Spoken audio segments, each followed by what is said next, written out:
Hello and welcome, Jan. Hey, how you doing? I'm good. How are you today? Good, good. I'm awesome. I'm so excited for this. Yeah, same here. I can see that people are still joining us because there was just another RevOps AMA session. Oh, Um, cool. yeah, and I think as soon as they finish, they will join us. Welcome to everybody else who's already here. We are so excited for this session. And I can see in the comments, I was trying to ask everybody what's the weather like where they're from. And Oh, Jan and I were just discussing that, and I was trying to convert from Celsius to Fahrenheit. That's forever.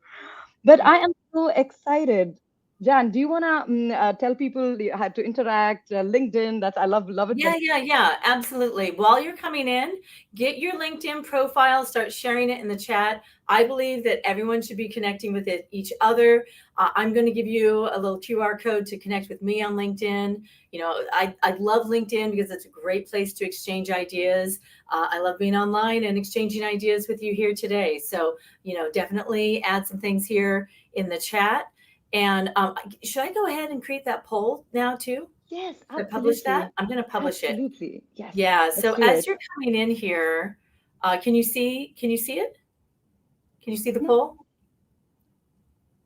Can Yes. folks, yeah. And so do they need to go and click on those little, like it looks like a chart to get to the I poll?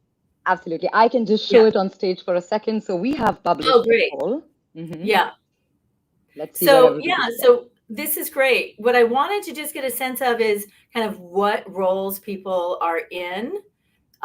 Just who am I talking to today? It's kind of just one way in terms of you can see me, I can't see you. So I'm just sort of curious about you. um, and I will give you some information about who I am. Oh, this is great. So people from a lot of different areas, and love that. Great. And so for in the chat, what is the other? I'm so curious, what are people putting in the chat for other? Let's see. Brooklyn.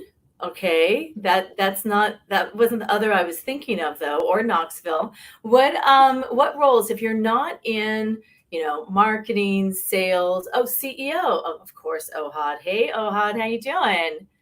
How are you? London CEO, founder. Yep, I'm a founder too.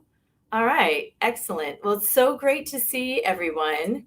And I'm going to share a bunch of slides with you. I'm going to go through quickly, but be ready at the keyboard to enter in some stuff. What I'm going to do though is because I'm in New York today and I have one screen. I feel almost crippled without having more than one screen. It's like I'm so used to having like three screens. Um, so the problem is that all I can see is my slides. I can't see what you're putting in the chat, and I like a lot of interaction. So I'm going to be asking you to put stuff in the chat, and then Priya is going to help me out and sort of call out what she's seeing in the chat.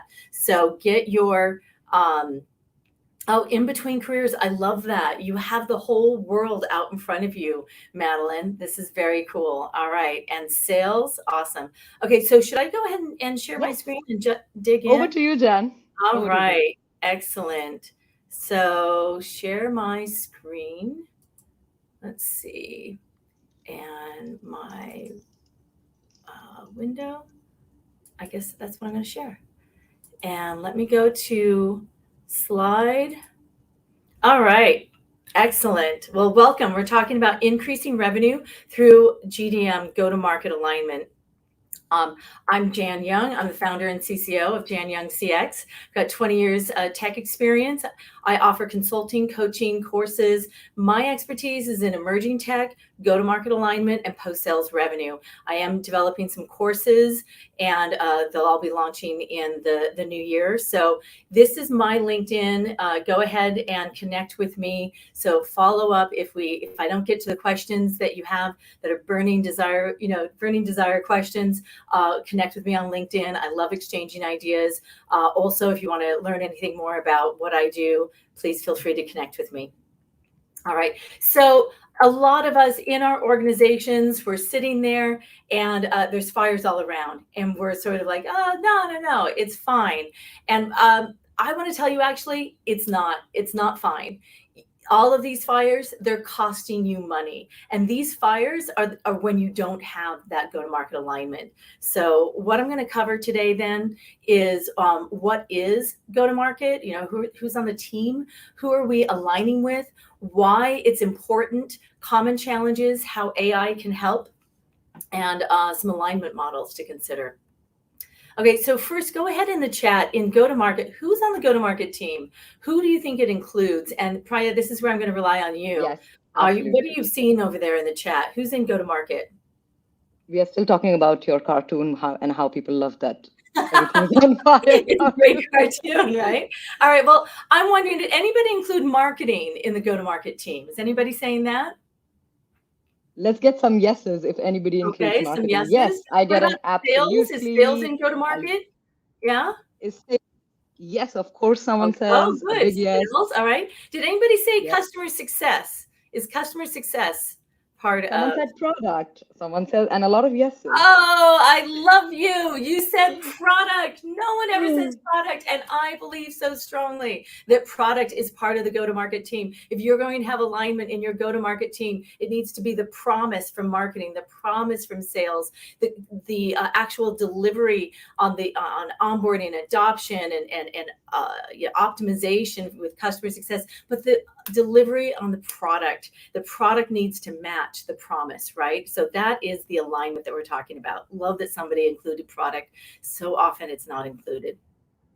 All right. Now, the other thing I want to challenge folks to is a shift in mindset, because when we, for the last 2 decades, had basically free money, what that meant is it was all about growth, and it made sense. Money was free. So just pour on, didn't matter what the cost is, you pour it on, get, any customer you could in the door, do that hockey stick, get to the unicorn status. It was a company versus customer, because we're going to conquer the world. We're going to conquer the customer. We're going to acquire the customer, right? But now that money is not free and we're back to basically business fundamentals, what that means is that we no longer can afford to just throw a bunch of money at things. And so what we now are looking at is getting to profit, getting to break even and profitability. And now the customer needs to be our partner.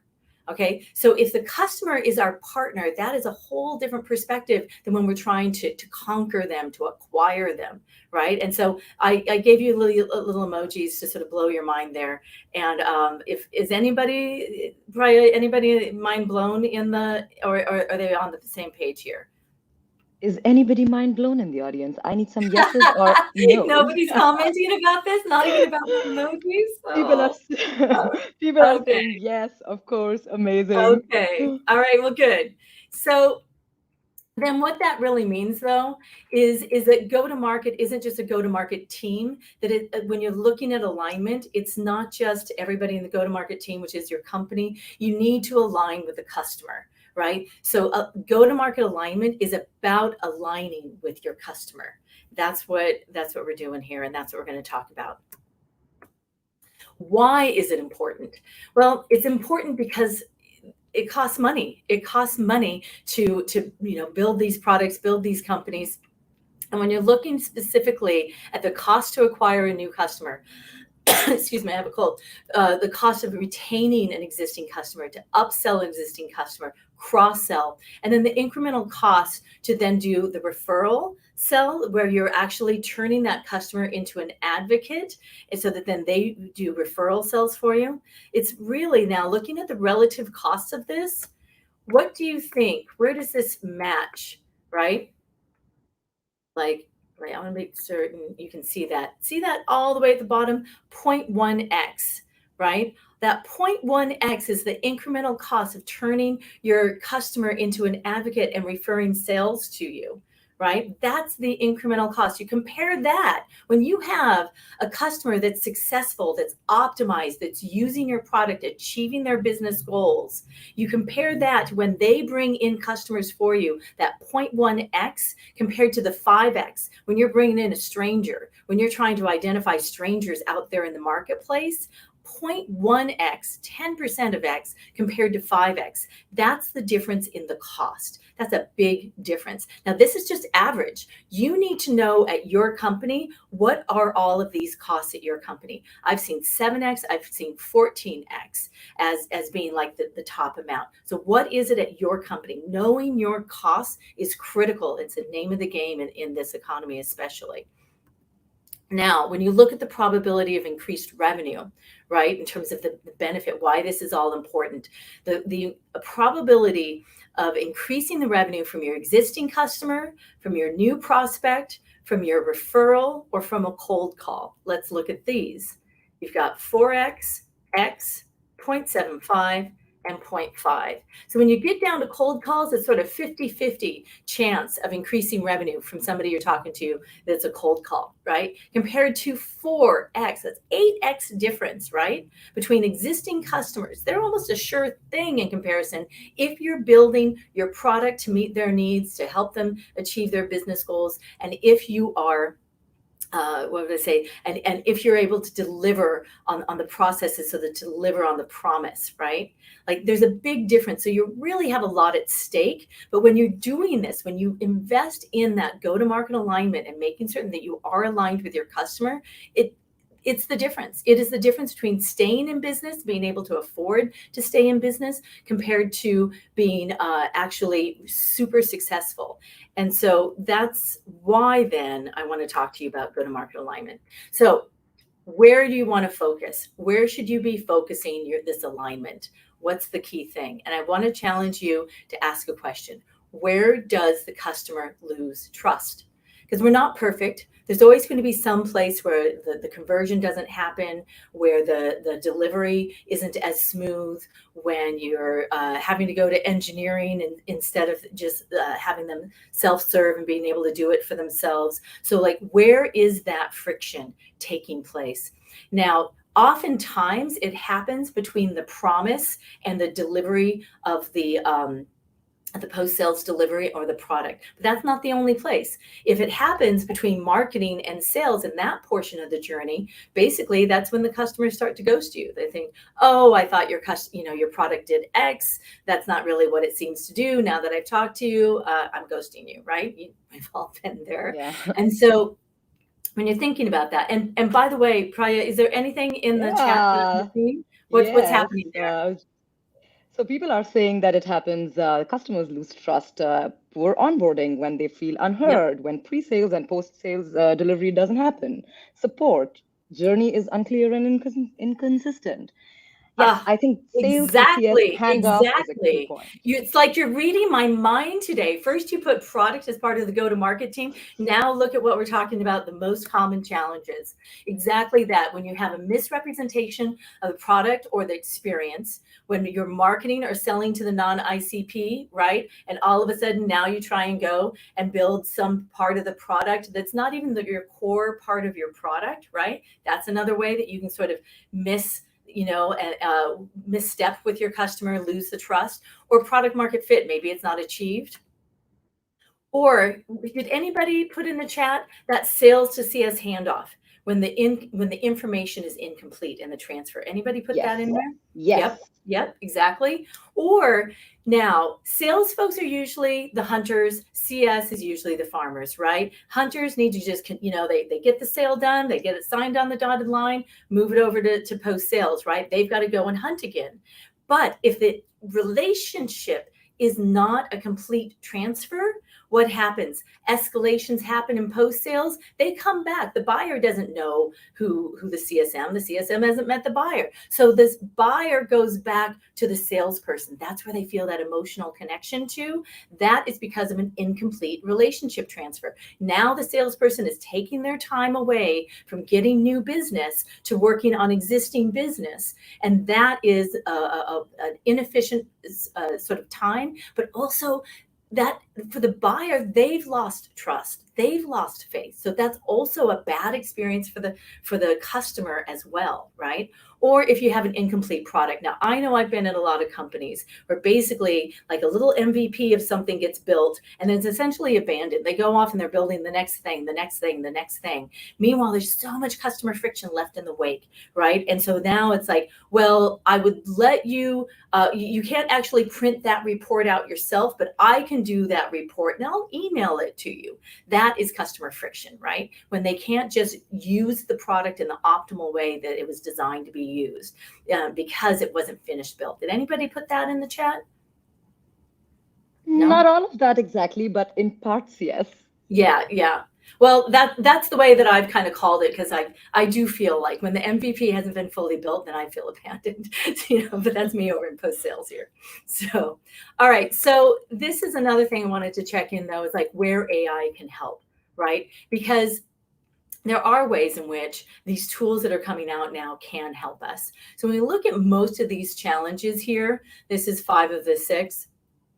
Really now, AI absolutely can help, but it still needs to be human led. You can look at the data in ways and you can, the AI will help reveal trends that essentially is like unlocking the data. The data that is there that we know is there, AI is actually going to be able to sort of match data, like almost like 95% of the data gets matched by AI, and it's just a few outliers that then somebody's like, oh yeah, well, if you know it's raining on Tuesday, you know that this is actually part of, Johnson and Johnson. It's not really, over here in Miller and whatever. So that's the kind of stuff that you just can basically match up the data, in that small amount way. And then what happens is all of a sudden, all of these trends are opened up to you. From that, then that's where you can see what that customer experience is like, even just by looking at that type of data.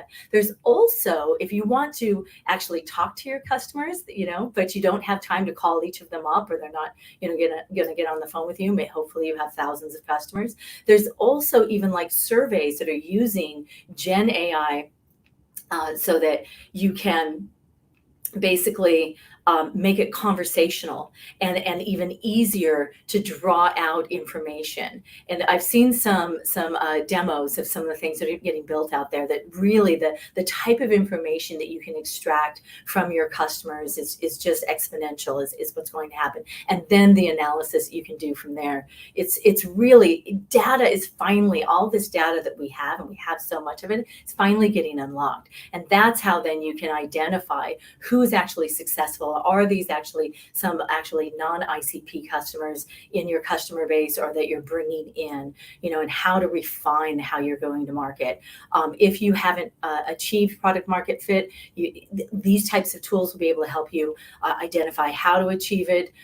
Even with the relationship transfer, there are ways in which AI will be able to help with some of those things, and certainly with the incomplete product. And then the last one is the incomplete information transfer. What I'm really excited about is when you start to see tools like, Gong and other recorders out there. I use Fathom. I know a lot of CS teams are using Update AI. There's so many different ones out there. But when you see that during calls, all of the nuance and all of the information that's gathered in all of these calls, think about how many sales calls you have, right?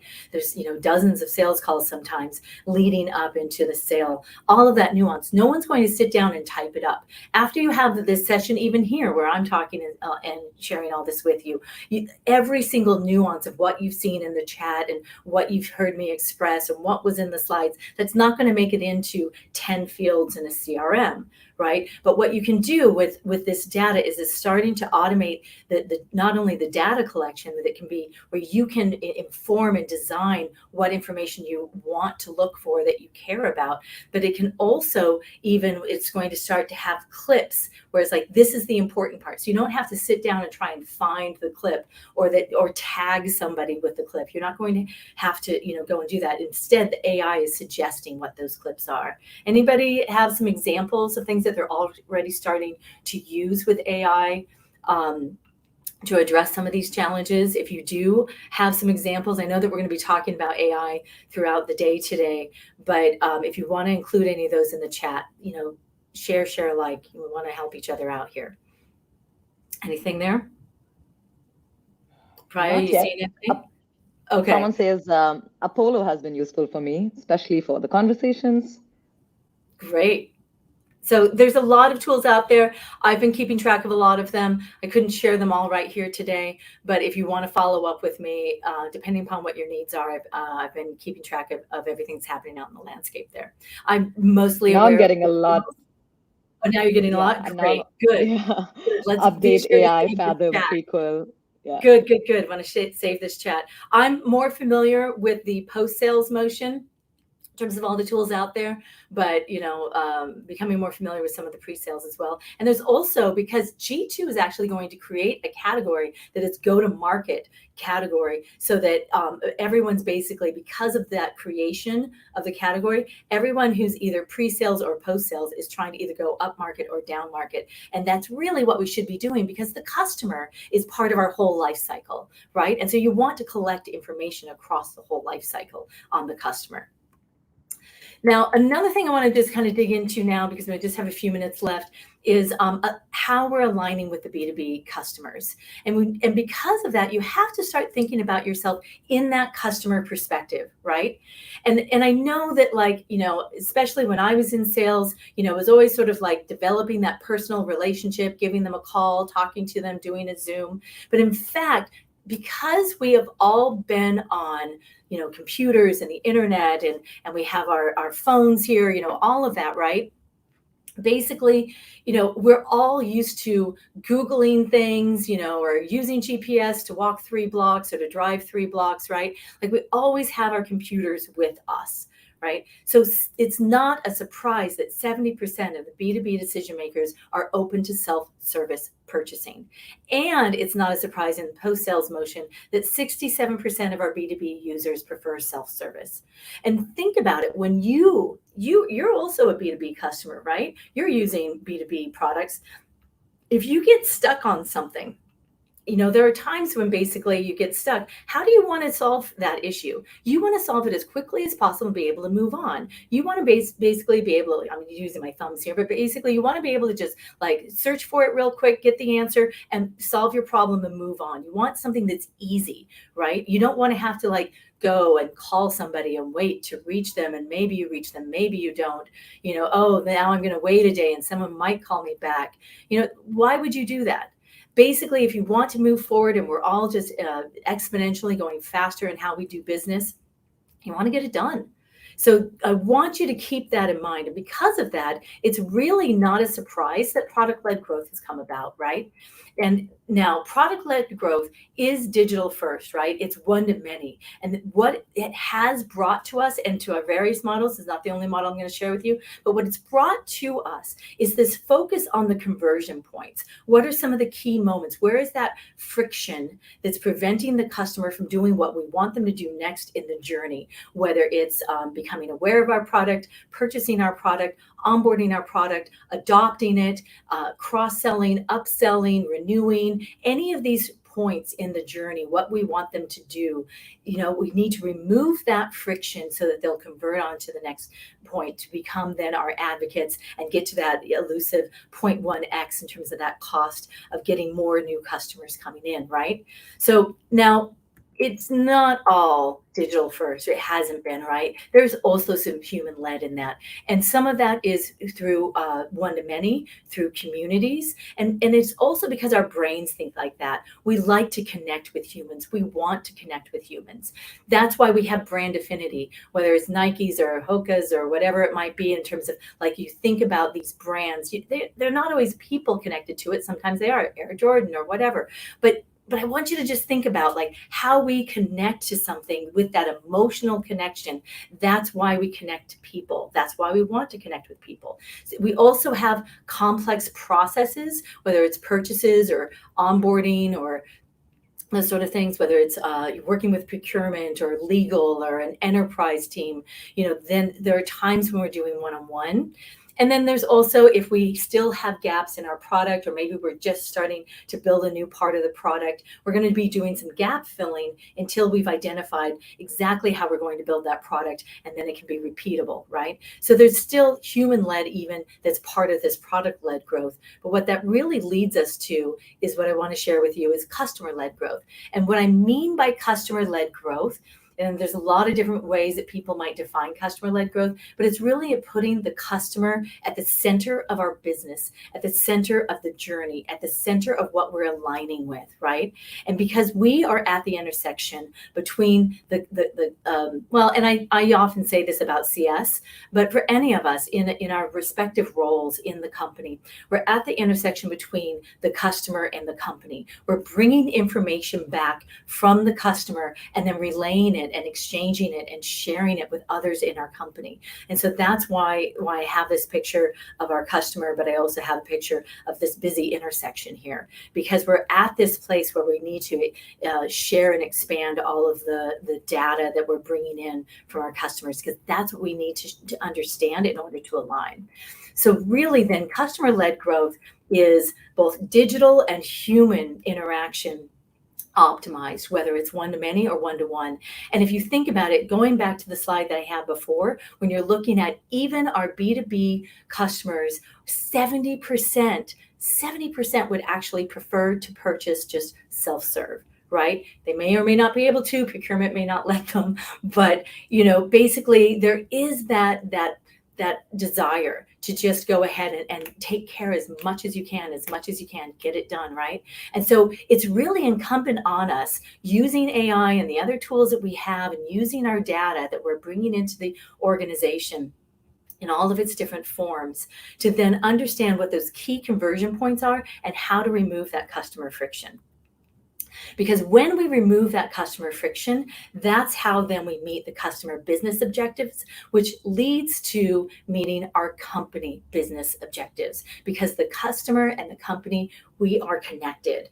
It is that alignment is what we're trying to achieve. And when they do that, when they meet their business objectives, that's how we meet our business objectives. And so a customer-centered business is a successful business. And that's what I wanted to share with you. And that's how I wanted to inspire you to go back to those fires that you're sitting amongst and actually decide, hey, I'm going to put one of those fires out today. So here we are. This is my LinkedIn. And I think we have 3 minutes. So actually, if we have a question, I will stop sharing. And if you have a question, I would love to answer any questions. Do we have any questions around here? Yes, we have 2. Oh, good. Excellent. How can I help? Which will be valued more by a customer, a great product or a great buying experience? Well, I mean, I guess, can you dichotomize that? Can you say it needs to be one or the other? Because if you have a great product, but the buying experience is really lousy, you drop out, you don't purchase it. But if, let's say, you have a fantastic buying experience and then you get the product and it doesn't really do anything, and it becomes sort of like a paperweight or something, although who uses paper these days, but still, like it just sits in a lump in the corner, you're not going to go back to it. You're not going to go back to that company. So I think it's really incumbent upon us. That's why we have to have the go-to-market alignment. That's why we have to not only promise it well and promise it accurately, but actually deliver on it well. So I don't think you can divorce the two. Sorry. Thank you so much, Jen. I have another one. Do you have a method for removing customer friction and connecting with them? Well, once you identify where the customer friction is, that's when you have to go into the problem-solving mode, right? And identify what is that about. And sometimes you might go through and do maybe some customer questions, whether you do that through surveys or actual conversations, but you want to maybe dig in and understand it better. What are they trying to achieve? How are you not meeting that? But you really want to try and understand the problem as well as you can, so that then when you actually solve for it, you're solving for the right thing. it's really important to get that information accurate beforehand, so that you don't spend a lot of effort and energy that we don't have. We don't have a lot of resources, so that you actually are fixing the right problem and you're making that impact. If you're doing if you have a very large customer base, that's when you can also try and do A/B testing and see what's going to be more effective and continue trying things out. Iteration is our friend. You really want to continue trying to do that iteration. And Manoj, I saw that you're talking about community-led growth and product-led growth. I'd love to talk to you about that some more. Community is a really big part of connecting with our customers. It's a great one-to-many way, and it's certainly part of customer-led growth, just as product-led growth is as well. Yeah. Thank you so much, Jan. Unfortunately, we don't have more time for all the questions, but what I'm going to do is I'm going to get in touch with Jan and get those answers and ship it back to all of you with the recording of the session at the end of the event.